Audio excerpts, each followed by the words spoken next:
في واحد بيسأل بيقول ممكن ازود مبلغ الموافقة المبدئية لو سددت شوية ديون؟ ايوه طبعا ممكن تزود مبلغ المورجج بري ابروفال لو سددت شوية ديون. ليه بقى؟ لان ده بيحسن اللي احنا بنقول عليه الديت تو انكم ريشيو. ايه الديت تو انكم ريشيو؟ اللي هي نسبة المديونية للانكم بتاعك، ودي من اهم العوامل اللي البنوك بتعتمد عليها في تحديد المبلغ اللي انت تقدر تستلفه. طيب ازاي تسديد الديون ممكن يساعد ان يقلل التزاماتك الشهريه؟ كل ما دفعت ديون اقل كل ما زادت قدرتك على تحمل قسط مورجج اكبر. كمان بيحسن الكريدت، تسديد الديون بيقلل استخدام الكريدت كاردز، بيخلي تقييمك المالي احسن. طبعا ده بيزود ثقة البنك فيك، لما بيشوف ان عندك مسؤولية مالية ممكن يدوا عليك تمويل اكبر وبشروط افضل كمان.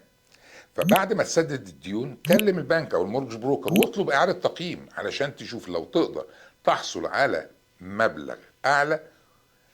اكيد اكيد هيوفر لك الموضوع ده. وطبعا لو محتاج اي مساعدة في فهم الخيارات دي او الخيارات المتاحة بالنسبة لك اتواصل معانا واحنا هنساعدك تخطط لخطوتك الجديدة بطريقة افضل.